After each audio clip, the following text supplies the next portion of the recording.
kali ini saya kedatangan tamu, mereka sudah seperti adik, seperti anak lah.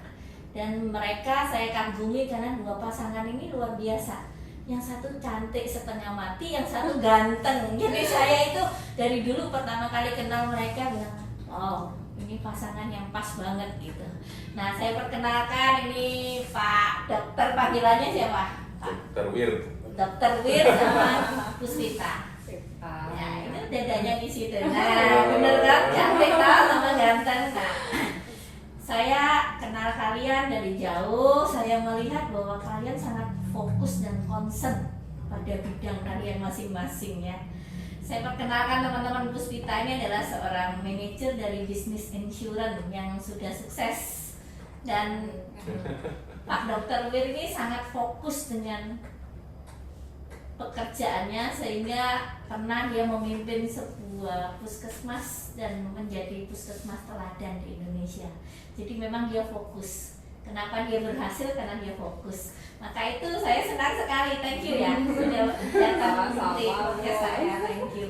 Jadi bisa jadi contoh buat yang muda-muda bahwa muda itu kesempatan untuk berkarya asal fokus begitu ya.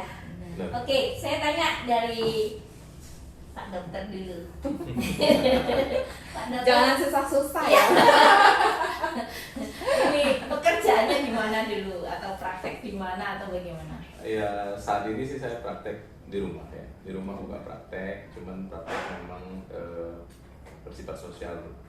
Jadi sudah dari 2012 ya saya buka praktek mandiri di rumah, sifatnya sosial. Jadi saya tidak menarik biaya. Kemudian paginya ngerasain ASN pegawai pemerintah, saya tugas di rumah sakit layanan di struktural, tidak di fungsional gitu. Memang cita-citanya dari kecil jadi dokter atau disuruh orang tua? Nggak pernah kepikir sih bakal jadi dokter ya. Dulu malah kepikiran mau jadi seniman jujur. Karena memang lingkungan saya semua seniman. Bapak guru lukis, kakek juga seniman gitu. Pengennya sih ikut halus itu karena dari kecil pernah dapat juara lukis sampai mau dikirim ke Jepang dan segala macam, tapi akhirnya karena saya dari akademis juga bagus gitu, Bapak bilang kenapa nggak ngambil yang lain juga gitu, ya why not ya gitu. Waktu itu yang kepikiran mau jadi dokter aja deh gitu, biar berbeda karena yang seumuran saya di lingkungan itu belum ada yang jadi dokter gitu, jadi akhirnya balik setir ke situ udah. Tapi tetap waktu itu waktu kuliah jurusan yang dipilih pertamanya kedokteran, kedua arsitek. Tetap ada sendirinya. Dari itu ngambil arsitek beberapa tempat, akhirnya kedokteran yang lolos ya. Gitu. Terus enaknya jadi dokter itu apa sih? Ini pertanyaannya banyak ditanya. Kan kepengen tahu dong. Nah, kalau orang lihat dokter tuh enak ya. Padahal sebenarnya sama aja sih kerjaannya. Cuman yang saya rasain, saya sering dapat obat batin di situ. Jadi ketika orang datang menangis, pulangnya senyum gitu kan. Dulu saya pernah nulis juga tentang bahwa kerjaan saya adalah mengumpulkan terima kasih. Kayak obat buat saya gitu, pulang terima kasih Pak Dokter gitu, itu kepuasan luar biasa. Saya di awal-awal kuliah agak kurang menikmati ya dulu ya.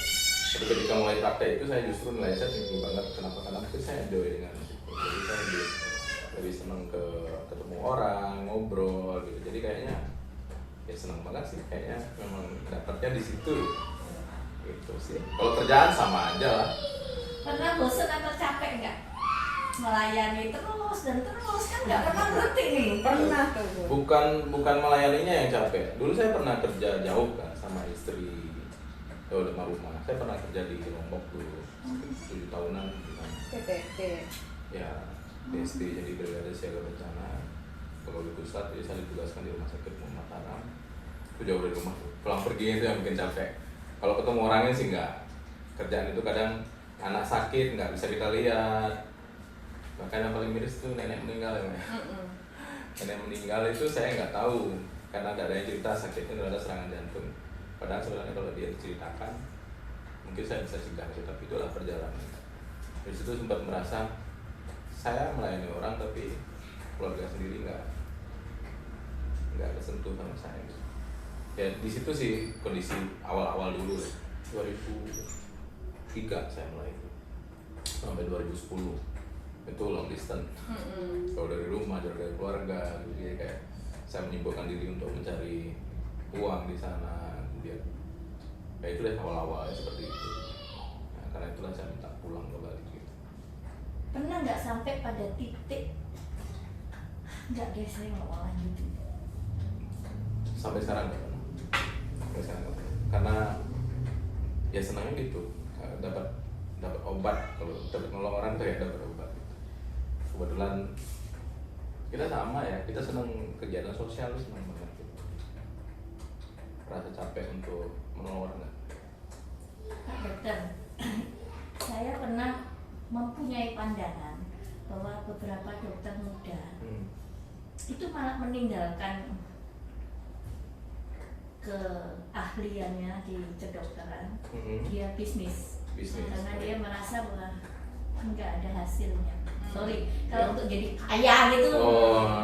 Ya, jadi mereka dokter-dokter muda yang saya tahu mereka pindah aliran ke bisnis gitu. Makanya kenapa saya nanya kan, pernah nggak ada rasa kok saya nggak ada hasil gitu, misalnya, bukan nggak ada hasil, untuk supaya kayak orang bisnis kan cepat, anak-anak muda biasanya kan kepengennya instan dan cepat. Nah, saya punya cerita berbeda justru di situ, bukan karena menganggap itu tidak menghasilkan. 2011 ya. 2011 itu saya mulai merasa kalau saya itu bukan tipe orang yang ini saya melayani orang nih, pasien gitu ya, kita rawat dengan baik, kemudian terakhir pas nanya, Pak Dokter berapa bayar gitu.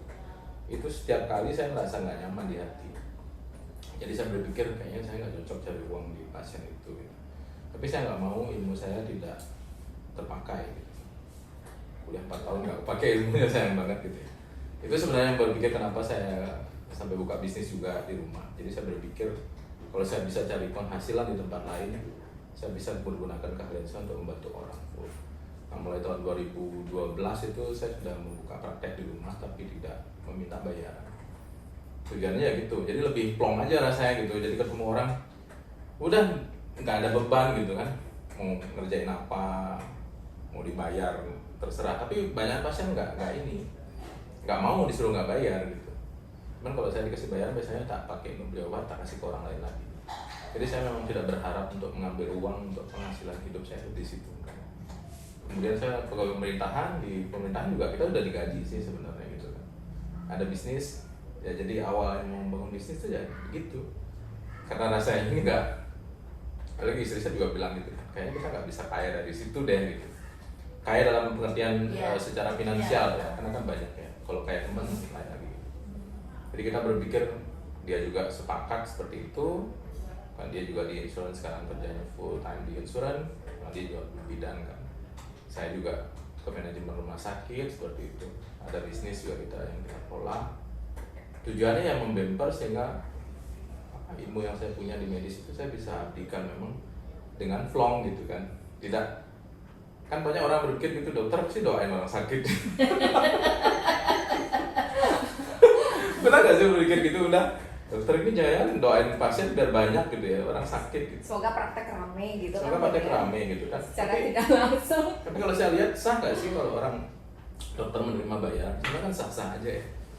Saya tidak mengatakan bahwa dokter itu tidak baik, tidak. Karena dulu saya sempat diprotes juga orang, kenapa mau praktek gratis dan mengatakan tidak nyaman mengambil uang di pasien? Itu kan hak gitu. Saya setuju itu hak gitu. Cuman untuk ukuran hati saya tidak nyaman. Jadi saya tidak ada hubungan sama pekerjaan itu. Saya tolak ukurnya adalah apa yang saya rasakan.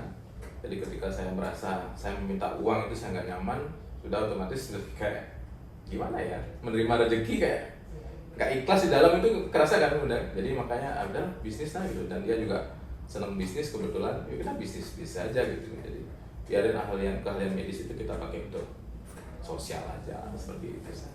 Ya, mungkin tak tambahin ya, mungkin kalau di level ini sekarang kan dia sudah mature ya, artinya kita sudah melewati fase itu. Mungkin juga pada saat awal dia baru tamat pendidikan dokter ya, emang kerjaannya dokter muda yang baru tamat itu ya praktek itu ya bisa ngambil 3 tempat. Itu tujuannya di samping mengasah ilmu, itu juga untuk apa namanya? Kehidupan.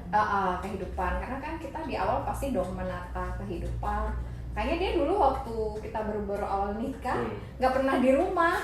Artinya dia tugas di Lombok itu dia artinya pulang kerja dia langsung praktek A dan praktek B, malamnya udah tidur, besok paginya lagi kerja. Jadi dia hari-hari itu kerja saya terus ada gitu. 4 rumah sakit. Itu dulu awal, tapi ya itu dah karena jauh dari keluarga kan. Jadi saya nggak ada beban di situ. Dia tinggal di Bali, kemudian saya berpikir daripada saya bengong kemudian pengen pulang gitu. Jadi dari rumah sakit pemerintah saya ke rumah sakit swasta, ada 3 saya handle. Jadi setiap 3 hari baru pulang ke rumah tuh. Jadi baju itu di stokin di mobil sama pembantunya gitu. Jadi memang jarang di rumah. Begitu dapat libur panjang ya pulang ke Bali gitu. Wow. Pulang ke Bali di situ. Tukar-tukar jadwal gitu, Bu. Ya jadi kumpulin waktu kan gitu. Tapi kayaknya itu memang harus dilewati sih proses itu ya. Saya bisa berbicara seperti ini karena saya melewati proses itu kan. Kalau ngomongin susah-susahnya sih banyak sih. Artinya saya pernah jatuh naik motor, tapi sekarang nggak ada ligamen satu tangan. Iya, kita baru nikah itu kita nggak punya apa-apa, Bunda. Jadi ya susah banget emang pas awal-awal nikah. Jadi berpikir gimana cari uang lebih banyak gitu sehingga bisa membangun lagi gitu kan. Ya nikah sendiri lah. Jadi pakai duit sendiri. Duit sendiri segala macam sudah malu. Bunda tahu saya dulu berangkat. Saya adalah dokter pertama BSD yang pegawai pusat, dikirim ke Mataram. Sampai di Mataram mereka tidak mengerti apa itu BSD dan 4 bulan tidak digaji. Itu saya mau pulang nggak enak karena kita berangkat kerja kan. Mau pulang juga bilang apa sama orang tua, udah pamitan mau kerja gitu kan. Itu nggak digaji 4 bulan. Dan saya nanya, Bunda, gajinya mana? Nggak punya gaji gitu. Kita Itu- kan baru nikah waktu Iya, itu ya. dan itu baru nikah. Itu nih teman-teman seangkatan saya yang saya ajak susah payah waktu itu, syukurnya mereka sudah jadi orang juga sekarang gitu. Itu kita beli piring, beli alat-alat dapur, semua tuh patungan. Benar nih cerita beneran nih, saya nggak Masih bohong. ngontrak ya? Masih ngontrak rumah, jadi udah beli piring 2 aja, berapa harganya gitu. Itu masih ada mereka sekarang itu. Jadi kalau kumpul juga gimana sulitnya dulu gitu.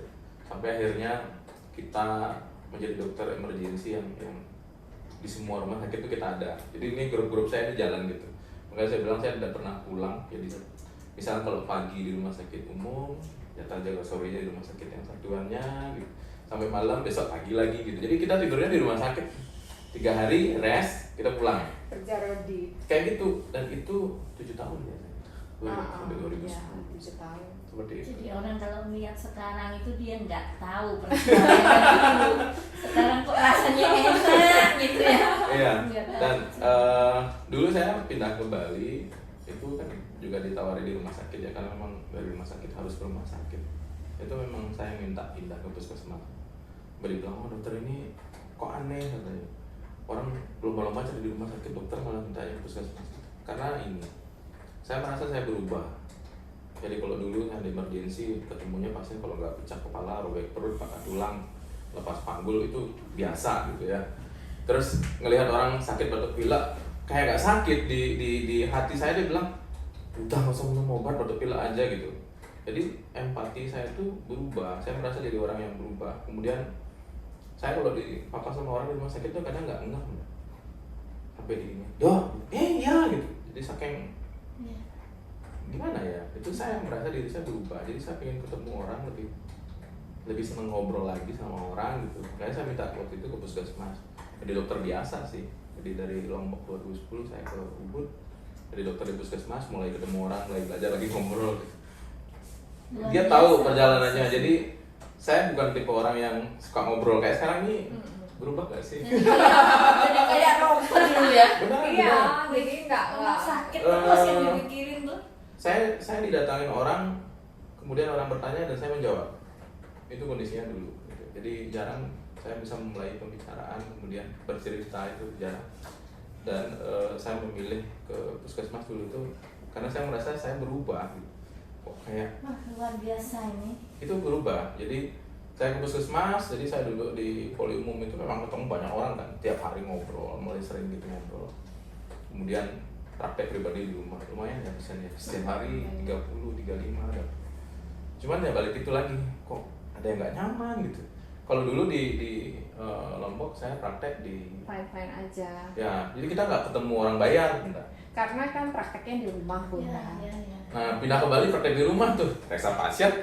Habis itu, Dok, bayar berapa? Aduh, terima kasih sendiri nih, apalagi bapak-bapak itu. Saya ngerti. Karena saya buka praktek juga kan saya ngerti.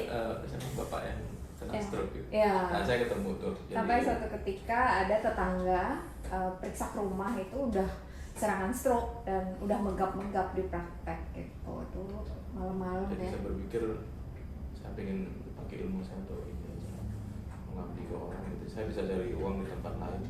Kalau itu baru pikir apa ya bisnis kan. Kalau di Bali kan bisnis sudah lazimnya.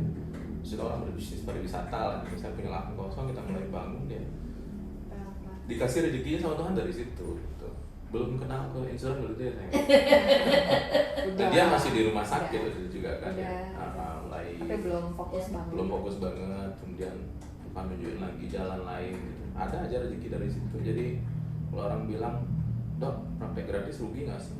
Nggak ada rugi, orang modalnya cuma diri saya sendiri gitu kan. Jadi saya nggak ada keluarkan apa-apa. Awal-awal mulai 2012 itu malah justru pasien itu lempar-lemparan uang. Lempar-lemparan. Iya, disuruh ngebayar nggak mau. Orang-orang ternyata gengsi gitu ya. Saya ngerasa pasien saya menurun ketika saya gratiskan. Tapi yang maksud itu betul-betul orang yang memang memerlukan. Saya kepepet jam 12 malam telepon. Dok, saya gini, udah ke rumah aja gitu. Kalau kita bayar plus, ini jarang ya. Cuman kalau dipraktek di rumah, saya kadang infus. Orang Medran nggak punya uang, saya gitu infus aja dipraktek gitu. Seperti itu sih perjalanan itu nggak serta merta sih ya. Terus saya lihat barusan ini kayaknya ambil kuliah lagi ya, Dokter? Iya, S2. Kenapa? Motivasinya apa sih kok belajar terus itu motivasinya apa? Nggak capek-capek gitu maksud saya. Kalau saya tuh selalu merasa kurang sih ya. Maksudnya senang hal baru, senang mencoba hal baru gitu. Setiap pekerjaan itu menjadi tantangan. Kemudian saya kan di manajerial nih. Sekarang dulu di fungsional dokter gitu kan. Manajerial hal yang berbeda. Walaupun saya sudah pernah lakukan menjadi kepala puskesmas, sekarang di manajemen pelayanan gitu kan. Tapi saya tidak pernah belajar secara real tentang pendidikan itu. Jadi ambil lah. Ya jadi saya ambil aja lah magister manajemen gitu kan. Ternyata di sana tuh juga, oh ini yang saya sudah lakukan, bahasa akademisnya ini gitu. Jadi ini yang sudah saya lakukan, nah, matchingnya di situ sih menyenangkan banget. Saya lihat fotonya di wisuda, ini sekolah apa? Capek-capeknya satu orang. Sudah tak lihat di puskesmas itu rumah sakit masih ya sempet-sempetnya gitu mikir seperti itu gitu. Ya hal-hal baru sih biar ini. Sekarang saya ke Puswita ya. Lulus saya. Lulus nggak ya? Oke, Puswita, kan kamu sudah punya suami yang maaf dalam tanda petik itu mapan lah, yang diidam-idamkan orang ya. Maksudnya punya pekerjaan tetap, punya bisnis, ya punya rumah yang cukup enak gitu ya. Untuk sebagian perempuan itu cukup gitu loh. Maksudnya mau apa lagi gitu loh. Punya suami yang mapan, ya saya di rumah lah ngurus anak gitu. Kok kamu mulai lagi mau merintis mulai nol untuk membangun bisnismu? Apa sih motivasimu? Jadi saya tuh emang punya mimpi yang besar gitu ya Bunda ya. Dan saya emang orangnya nggak suka diem. Saya bukan tipikal wanita yang misalnya minta uang gitu tuh. Bukan saya banget gitu loh Bun. Karena saya emang dari kecil tuh dididik sama orang tua saya, kamu jadi perempuan harus jadi perempuan yang mandiri. Jadi kamu bisa mensupport pasangan, jadi apapun kalau bisa kamu bisa beli dari keringatmu sendiri gitu loh. Karena saya tahu suami saya juga kerjanya seperti itu ya, karena kita dari awal menikah gimana kita susahnya hidup. Ya buat saya nggak fair banget kalau semuanya harus ditanggung sama suami. Jadi kalau sekarang mungkin orang-orang melihat suami udah sukses, saya juga udah sukses. Seperti yang Bunda bilang, berdarah-darahnya kita dulu kan nggak ada yang tahu gitu kan ya. Pada saat awal kita gimana kerja, jangankan ini mau sebulan kita dia sudah kerja seperti dibilang tadi kan nggak dapat gaji. Kita kan harus putar otak nih gimana, anak belum beli susu, anak belum pampers nggak ada, mau minta sama orang tua kan nggak enak ya gitu. Jadi di situ saya berpikir saya mesti kerja juga gitu. Dan sementara saya ngelihat teman-teman saya yang lain yang punya kehidupan lebih layak gitu ya, kok bisa ya mereka punya kehidupan yang bagus, punya kehidupan yang nyaman menurut saya gitu, karena ya jalan-jalan ke luar negeri. Sedangkan saya nggak bisa seperti itu gitu loh. Mungkin karena saya ngelihatnya itu ke atas gitu loh Bun. Maksudnya ke atas dalam artian saya ingin seperti orang lain yang lebih sukses. Jadi di situ saya termotivasi bahwa seorang perempuan itu nggak mesti harus diam di rumah gitu loh. Karena kita punya misi berdua. Dia sudah sekolah kedokteran dan saya juga sekolah pendidikan yang lumayan bagus dari background orang tua kita yang sama-sama guru. Jadi saya berpikir anak saya mesti harus lebih baik dari saya. Jadi itu memotivasi saya untuk bisa bekerja, punya sesuatu yang kita memang tulis sama-sama gitu. Aku mau ini, aku mau itu gitu. Dan kebetulan saya punya partner, punya suami yang mensupport saya dalam artian oke, kamu lakukan apa yang kamu suka gitu loh. Emang dari awal ada komitmen nggak sebelum menikah bahwa kamu boleh bekerja atau ada komitmen begitu dari awal sebelum menikah? Kita sih nggak ada komitmen seperti itu Bun. Cuman kita orangnya dia waktu pacaran sama saya juga tiba-tiba baru kenal 3 bulan aja udah bilang aku nggak cari pacar tapi cari istri. Gila banget. Mau jadi dokter gitu. Sudah lulus waktu itu belum? Mau wisuda. Udah ini terakhir. Saya baru kenal berapa bulan. Kenalan di mana? Yo. Kenalannya di mana ini? Kenalinnya dikenalin temen sih Bun gitu. Kita dikenalin pada saat ada sembahyang bersama Pak Saraswati gitu, temen ngajakin sembahyang. Yaudah kayak dijodohin aja sama dia teman saya tuh sama pacarnya gitu ya. Saya tiba-tiba dia hilang aja udah ke dalam pura gitu, kitanya ditinggal berdua gitu kayak dikerjain. Ya udah kita berdoa dan ternyata doa kita tuh sama gitu. Artinya kita berdoa, Tuhan kalau di sebelah saya itu jodoh saya mohon dideketin gitu. Dan ternyata dia bilangnya itu setelah kita udah jadian dia baru bilang, kamu tau nggak waktu kita sembahyang itu aku doanya, aku berdoa orang di sebelahku jadi jodohku. So sweet gitu.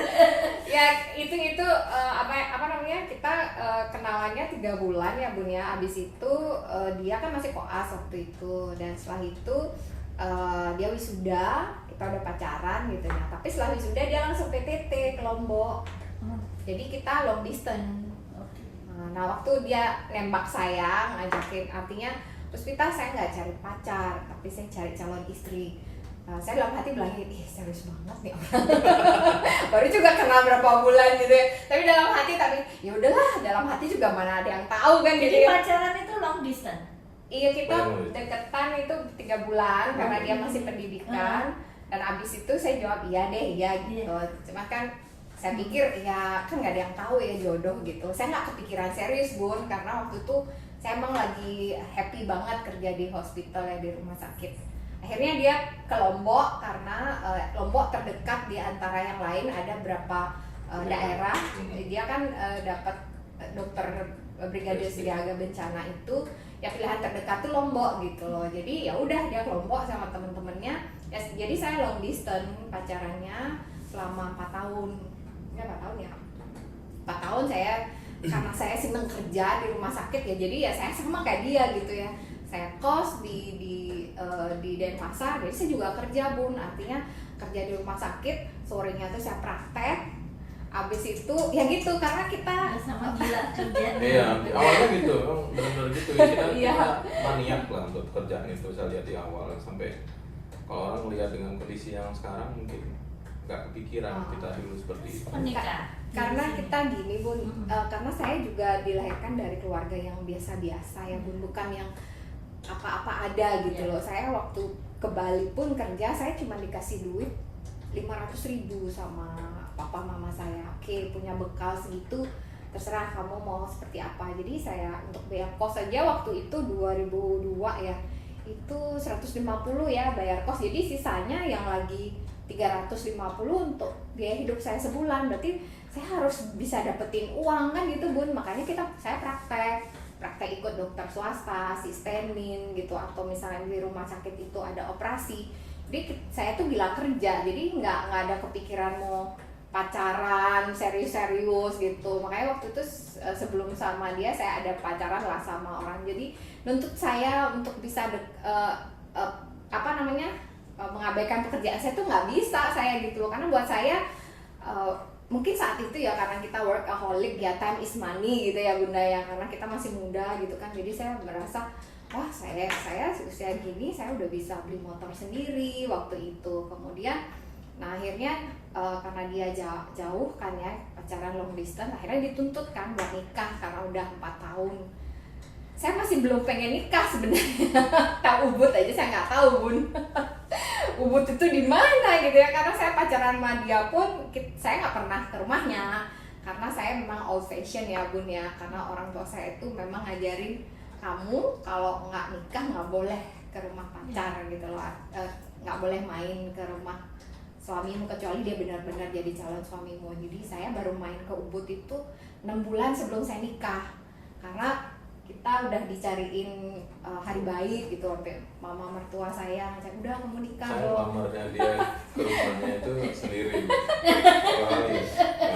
Pak dia pinter, karena kan dia kan tugasnya di Lombok, orang tua saya kan di Lombok. Jadi pendekatan Iya. mertua dulu. Dia pinter banget ngambil hati mama saya, ibu saya gitu. Kalau saya berantem sama dia malah mama saya marah sama saya. Kok ibu marah-marah sama aku lo anakmu. Ternyata dia lebih sayang Menantu kesayangan. gitu Bun. Jadi setelah itu akhirnya ya kita nikah, dan pada saat awal nikah itu kan ya saya ditinggal sama dia. Saya ditaruh di Ubud, saya nggak tahu Ubud, saya nggak kenal siapa-siapa. Dia pulang bolak-balik Bali itu seminggu sekali, itu tahun terberat buat saya awal-awal nikah itu. Ya, awal-awal. Berat banget, karena menjadi seorang wanita yang nggak tahu, karena saya bukan orang Bali ya Bun, maksudnya bukan orang Bali, saya nggak lahir dan besar di Bali yang adat istiadatnya notabene banyak banget gitu. Sedangkan saya saya kelahiran Lombok ya, di Lombok itu saya nggak terlalu artinya gampang lah gitu. Tiba-tiba di Ubud, Gianyar, yang saya nggak tahu. Jadi kayak saya tuh awal-awal suka marah sama dia. Saya bilang kamu tuh loh naruh aku nggak tahu. Dan saya harus menyesuaikan diri sendiri. Iya, itu tahun-tahun terberat saya nangis tiap hari Bun, saya nangis telepon mama saya gitu kan. Gimana nggak apa-apa, mama saya bilang nggak apa-apa lah kamu nikah kan emang gitu kan. Artinya saya nggak tahu siapa-siapa di situ, mama mertua juga kerja Kan kan. nggak kerja di Denpasar. Kerja, saya masih kerja di Jadi Denpasar. PP begitu. Iya, jadi saya waktu itu masih kos lah di sini karena dia kan jauh.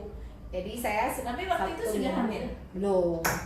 Jadi saya nikah sama dia 4 bulan setelah nikah baru hamil. Itu pun udah dikejerin terus ya, maksudnya. Inundasi. Karena kita tahu dia masih senang kerja, saya juga masih senang kerja.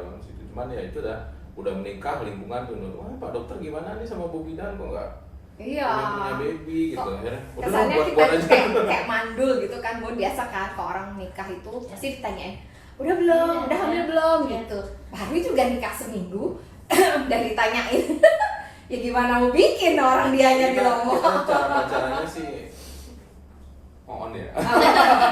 Bukan, kita itu kan ikut Nggak, memang ada nggak, timur iya. gitu loh, Bu. Makanya kakak sekarang kayaknya sudah gede ya. Iya, Dia itu udah gede. Kita nikahnya 2007. Dan tinggi. Iya, Udah lebih tinggi tinggi dari dari saya. Wow, cantik tinggi nih. Di foto ya. Kayak gitu deh Mama saya mikir Puspita ini pasti nikahnya muda nih, genit-genit ini gitu, kok anaknya sudah gede gitu. Saya termasuk paling tua loh nikah Bun di antara teman-teman saya. Jadi teman-teman saya tuh tamat kuliah 21 udah pada nikah. Kan tamat kuliah, saya kuliah akademi kebidanan kan 3 tahun, umur 21 udah tamat. Nah saya tuh dari umur karena 21 akhir ya, saya mulai kerja itu 2002 pada saat usia saya 22 tahun. Itu teman-teman saya udah pada nikah semua. Nikah umur berapa? 27. Oh. Saya 29. Tapi kamu awet muda, jadi kelihatannya sama anakmu kayak kakaknya. Iya. Iya. Cuma karena kecil gitu ya. Iya. Mungkin karena Iya. terus ini. Nah, terus kan kamu bergerak di bidang yang hampir sama lah, kesehatan. Pernah nggak berpikir, nanti buka klinik ya, bersalin ya, atau kayak dokter sudah ada nih dan sudah Iya. pernah nggak berpikir seperti itu? Iya, kita punya dream ya istilahnya Bun ya. Emang itu kita sudah realisasikan gitu. Jadi saya memang dari dulu tuh pengen punya seperti one stop place di mana kan saya kebetulan bidan, jadi orang periksa hamilnya ke Ya. saya. Nah, biasanya ibu-ibu hamil itu kan perlu prenatal Ya. treatment misalnya kayak yoga, Yoga, ya. gitu. Nah, kita kebetulan ada tempat yoga di penginapan, tapi memang belum untuk prenatal. Terus setelah yoga itu kan biasanya dia ibu-ibu itu kalau udah habis melahirkan dia kan dia perlu perawatan supaya dia cantik lagi. Okay. Terus saya udah punya salon kayak gitu. Tapi ya balik lagi itu kan masalah manajemen dan kita berdua sih udah concern ke sana. Artinya kita ada punya lini bisnis yang menuju ke situ. Pelan-pelan mudah-mudahan nanti bisa terrealisasi sempurna. Terus gimana caranya kamu bagi waktu? Di salah satu kamu nekuni bisnismu, memang tuh harus fokus mau nggak mau juga. Yang kedua kamu harus menemani dia kan, apalagi dia misalnya megang rumah sakit kan pasti ya sekarang masa covid nggak bisa ngomong lah kan pasti misalnya ada acara ini acara itu kan harus didampingi nih pak dokternya gitu. Yang ketiga dengan anak-anak nih ada 3 anak, terus dengan mertua juga gitu. Gimana caranya kamu ngatur waktu itu?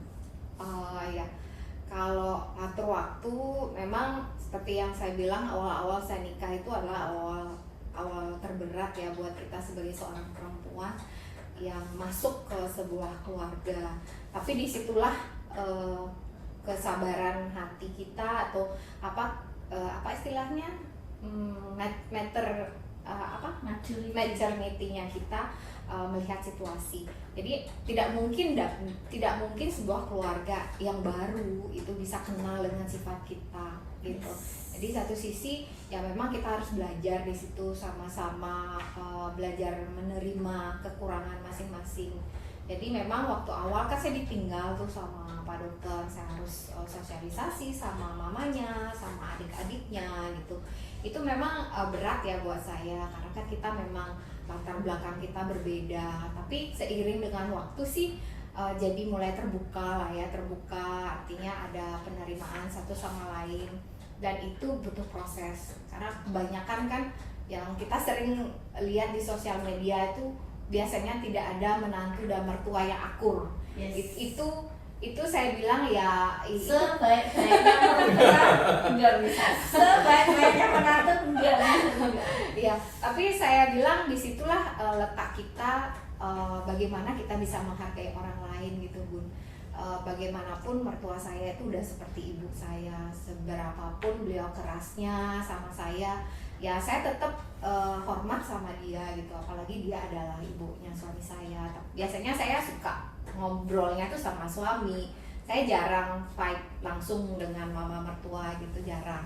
Tapi dibalik misalnya kadang beliau memberitahu saya tahu itu ada pesan-pesan moral yang dia ingin sampaikan, mungkin caranya aja yang berbeda gitu.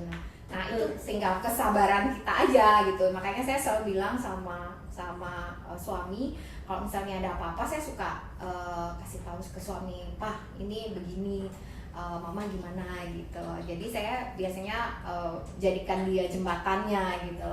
Tapi semakin berjalan waktu saya merasa bersyukur sih Bunda ya, karena saya merasa bersyukur saya tinggal dengan mama mertua. Karena di satu sisi kalau saya misalnya tinggal sendiri gitu ya, saya mengurus anak 3 misalnya dengan pembantu, gimana beratnya. Apalagi kita nggak pernah tahu apakah pembantu atau orang itu akan sama caringnya dengan mama kita, dengan orang tua kita. Saya pernah secara tidak sengaja mendengarkan anak saya bicara dengan kakaknya anaknya Bu Vera. Hmm.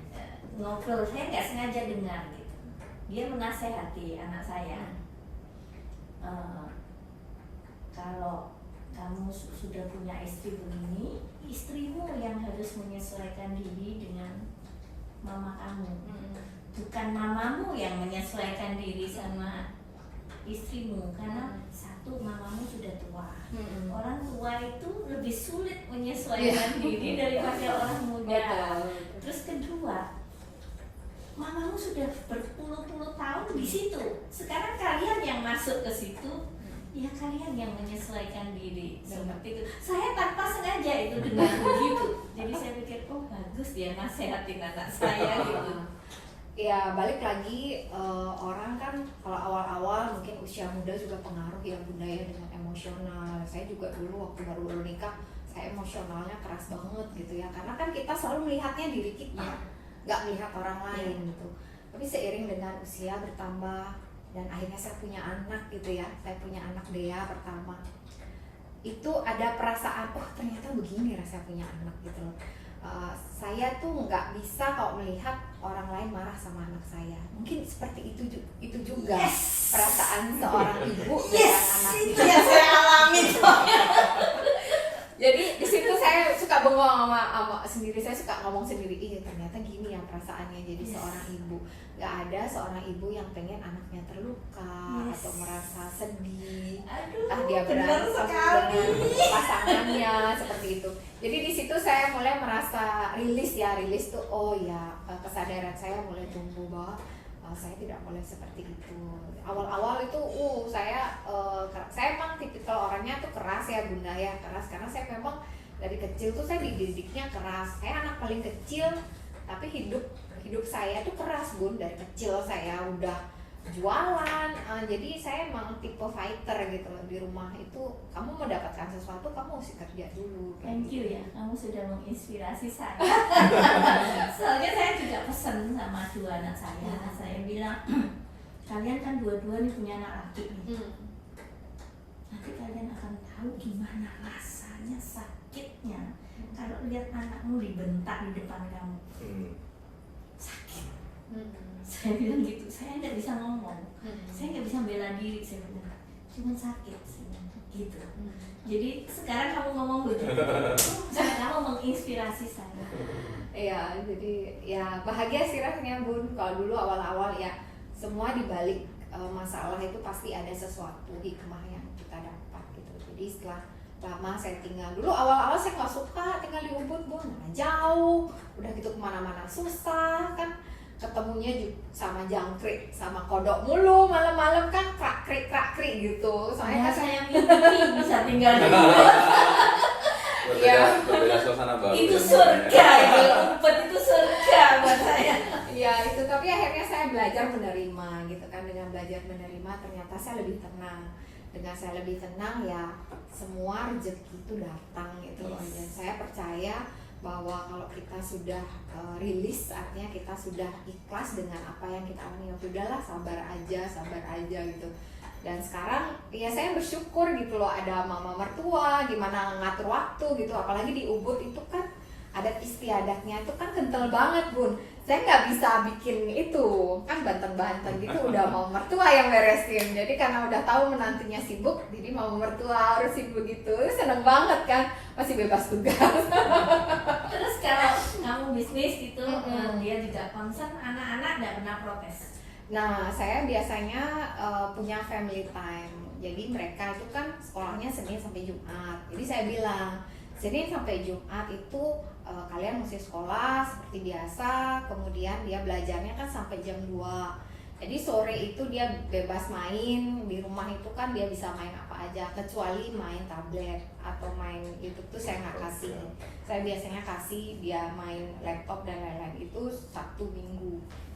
Jadi saya biasakan, saya selalu bilang sama suami, Pak, seminggu tuh kita harus punya family time. Family time tuh entah kemana gitu, saya pokoknya mau keluar itu keluar bersama, entah di jalan. Saya nggak pernah ngajak mereka, artinya entertain mereka dengan barang-barang mewah itu saya nggak pernah Bun, karena saya pengen mengajarkan anak-anak itu menghargai waktu, menghargai lingkungan.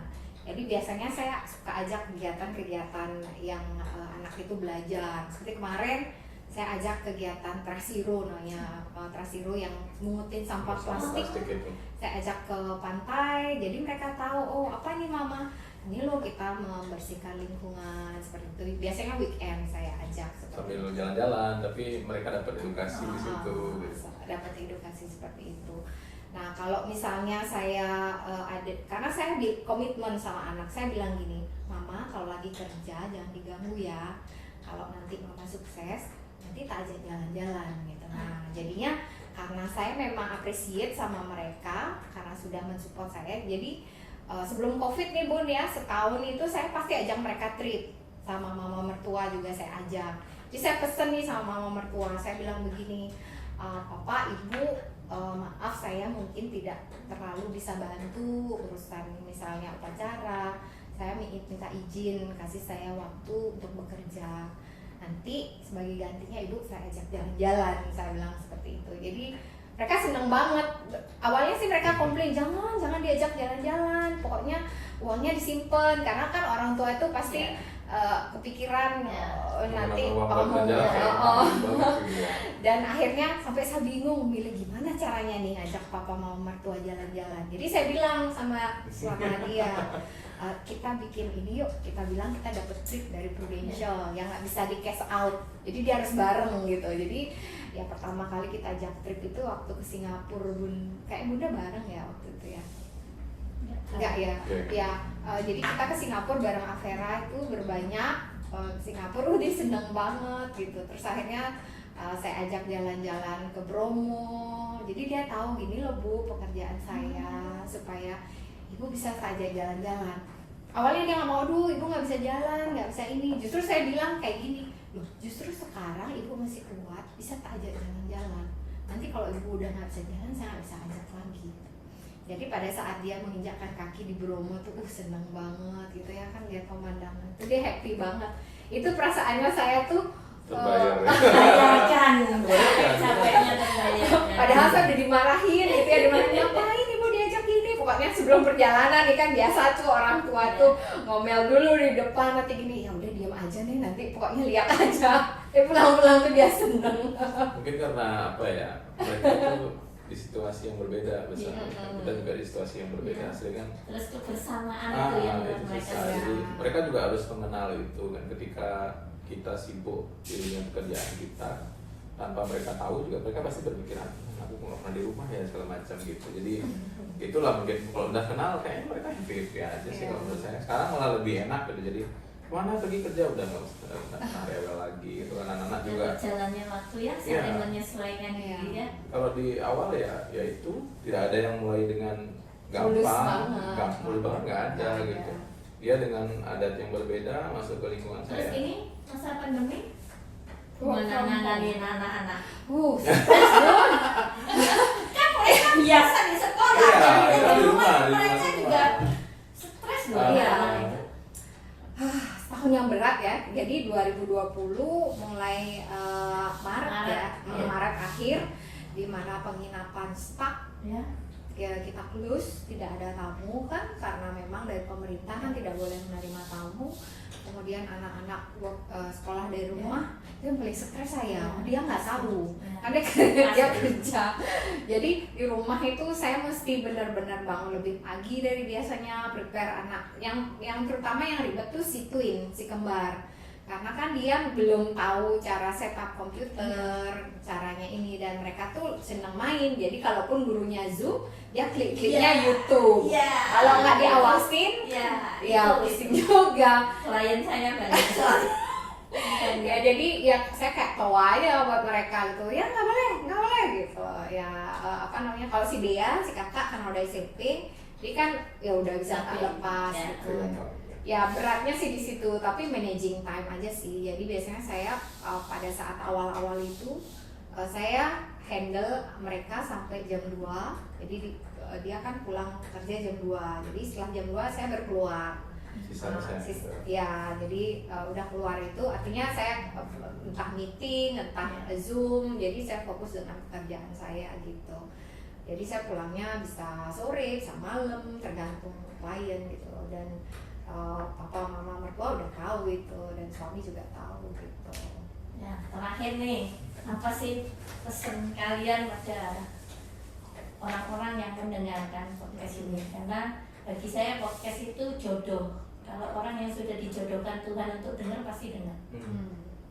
Nah, apa sih pesan kalian untuk bisa membuat harmonis meskipun sudah berdarah-darah? Nah, jadi mungkin anak-anak muda kan banyak yang akan mulai dan mereka dari nol juga, dari berdarah-darah juga. Apa sih pesan kalian? Saya dulu ya. Oke. Kalau pesan saya sih kepada pasangan muda gitu ya, kalau kita awal-awal itu yang pertama harus kita bina itu adalah trust, itu percaya. Trust pada pasangan kita. Kenapa saya memilih dia? Kenapa saya mengajak dia, mau ngajak saya untuk melalui hidup ini? Ya karena saya percaya dia akan membuat saya bahagia. Itu pertama yang saya tanamkan. Jadi makanya tadi Bunda nanya pernah ada cemburu-cemburu nggak? Enggak, karena kita udah percaya gitu ya. Karena ya saya juga harapkan pasangan kita juga memberikan rasa percaya yang sama gitu. Dan apapun itu yang kita lalui bersama-sama, diskusikan dengan baik dengan pasangan kita. Jangan sampai ada orang ketiga yang memberikan masukan yang kita terima. Misalnya orang ketiga itu ya entah itu tante kita, bisa jadi saudara kita, kan kadang mereka tidak terlalu tahu dengan kehidupan kita berdua. Kalau cemburu sama pekerjaannya dia pernah nggak? Pernah. Jujur banget ya. Pernah lah Bun, karena kan dia kadang ya seperti kasus COVID nih meledak, atau pas pernah kasus enggak pernah waktu kasus dia masih kepala puskesmas, jadi dia kasus Gunung Agung. Iya. Tiba-tiba kan malam dia harus siaga, malam-malam itu gitu standby. Karena kan banyak pengungsi yang ke Tegalalang waktu itu, jadi dia harus malam-malam keluar gitu. Saya bilang, saya kan juga khawatir ya, artinya situasi seperti itu panik, sampai saya bilang, Pak kenapa harus dirimu gitu, kan ada orang lain. Ya this is my job gitu, ini take responsibility saya, karena saya as a leader dari depan. Ya mau nggak mau ya sudah, saya ini kan saya bilang ya udah bisa aja. Persis. Istri dokter kalau tak tanya pasti nanyanya, Pak kenapa harus dirimu? Iya, mungkin worry. Gak ada yang lain kan? Kok bisa pilih gitu kan? Yang lain dong pasti gitu. Itu sih Bun. Iya. Kalau Pak Dokter pesannya sama pasangan muda yang Iya, mulai. kan kalau ketika kita menikah itu kan dua karakter yang berbeda, kemudian disatukan dengan dua family yang punya background yang berbeda. Kalau saya melihat ada dua hal sih sebenarnya. Ya saya nggak bilang itu dari awal mudah, nggak banget gitu ya, bohong banget kalau saya bilang itu kan. Tadi istri saya udah cerita banyak kan. Jadi yang pertama harusnya kita berdamai dengan situasi itu. Jadi awalnya kita nggak pengen tinggal di rumah ya, pengen keluar segala macam. Jadi menurut kita waktu itu ya baik kita berdua gitu. Cuma saya tahan-tahan, kayaknya nggak mungkin orang tua hidup sendiri gitu. Jadi kita harus berdamai dulu nih, menerima situasi itu, baru kita bisa berpikir bagaimana mengatasi masalah-masalah yang ada. Kemudian yang paling penting itu komunikasi, bang. Tanpa komunikasi, kalau orang Bali bilang jangan saling kaden gitu. Karena menurut saya kayaknya dia begitu deh, kayaknya itu nggak bisa. Jadi apapun masalahnya itu pasti selesai dengan komunikasi yang baik. Kadang kita sering begitu, komunikasinya salah, ya kan? Jadinya debat kusir, ujung-ujungnya bertengkar. Padahal awalnya menikah karena rasa sayang, akhirnya tambah jauh. Belum lagi tentang hubungan menantu dan mertua yang tadi itu kan. Gitu. Kalau dulu di awal sering, saya memang jadi jembatan ini seperti dibilang sama istri saya, benar. Dulu pun kita mau mulai proses ya, mau bisnis gitu ya. Jadi bapak ibu saya tuh mengagungkan profesi medis itu sangat di awal. Karena mereka tahunya gitu, udah Mungkin anaknya jadi jadi dokter, menantunya kebanggaan bidan gitu luar kan. biasa. Ini mau bisnis lagi nih, mau dilepas gitu. Bunda tahu nggak, dia tuh ke mobil bawa baju bidan, habis itu dia nggak pakai baju bidan, jadi kerja bisnis prudensial. Itu saya tetap ditanya di rumah, kemana? Masih kerja di rumah sakit kok gitu. Jadi Padahal udah enggak. ya, tapi itu kita komunikasikan berdua dan kita sepakati bahwa oke, kita lakukan ini nih. Tujuannya bukan berbohong seperti apa, enggak. Ada situasi yang mereka juga harus belajar pelan-pelan gitu. Jadi kita memilih berdamai dengan situasi itu, karena nggak mungkin banget kalau kita konfront pun pasti ada yang tersakiti. Dan ketika orang Bunda tahu sendiri kan, mereka lahir di dunia apa, kita di dunia apa gitu ya. Kalau Zaman kita ya. paksakan itu mungkin pun nggak ketemu, pada akhirnya nggak akan ketemu kan. Tapi kalau kita berdamai, yuk duduk bareng nih gitu ngobrol. Saya paling tahu bagaimana pola pikir orang tua saya, jadi saya tidak kasih dia konfront langsung. Kalau kamu ada yang keberatan, kamu ngomong ke saya ngomong ke orang tua saya.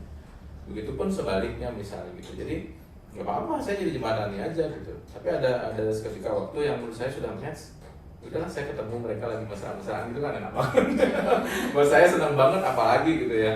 Saya pernah di awal-awal itu dia masak, ibu saya masak. Nah itu susah itu. Yang mana mau Dua dimasak? sendok barengan tuh ke piring saya.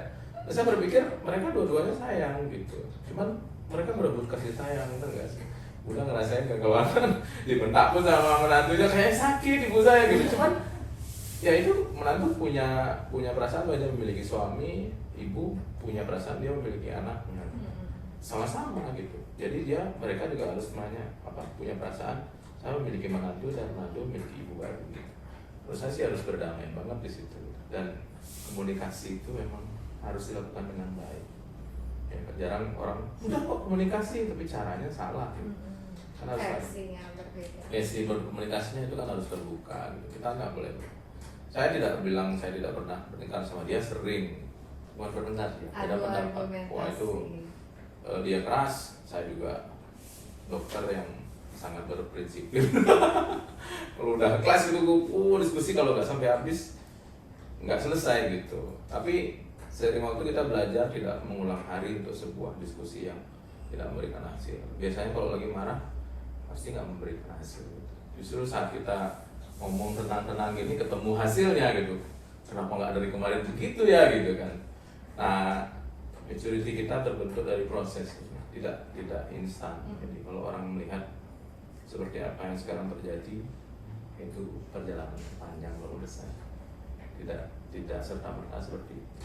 Bapak Ibu juga seperti itu sekarang penerimaannya. Karena berproses, mereka juga berproses gitu. Semua proses. Jadi mereka juga belajar melihat itu. Awalnya benar, saya mau mulai bisnis saja bapak itu nggak setuju. Kamu udah dapat uang dari pasien, gitu kan? Itu seperti saya bilang tadi. Makanya saya tidak menyalahkan dokter yang mengambil uang dari pasien itu nggak salah, memang haknya mereka. Gitu. Tapi ibu tahu nggak, saya itu selalu merasa nggak nyaman keterima uang. Bahkan pernah orang sampai nganggah beras, ngutang beras gara-gara dia bayar saya. Itu saya ingin nangis rasanya gitu kan nggak mungkin ya dokter, Pak udah dikasih obat, udah diobati, Pak bayar 100.000 gitu. Padahal saya nggak tahu itu uang 100.000 itu Dari mana? selesai di situ, dia tidak bisa makan untuk besoknya gitu. Jadi itu saya ketemu tidak sengaja sih, terus di warung gitu. Jadi bapaknya ngutang beras gitu. Padahal kemarinnya habis bayar saya. Ya seperti itulah, banyak hal sih. Ya kalau saya sih pesan 2 hal itu aja, berdamai dengan situasi itu dan komunikasi yang baik. Thank you so much. Thank you sudah memberi banyak inspirasi. Oke teman-teman, sahabat-sahabat hati, ada banyak hal yang bisa kita pelajari dari pasangan ini. Jadi hidup memang tidak mudah, tidak mulus, tidak instan, tapi semuanya proses yang membuat kita dewasa, proses yang membuat semuanya jadi harmoni. Gitu. Betul. Oke, sampai jumpa. Thank you. Salam sehat semua.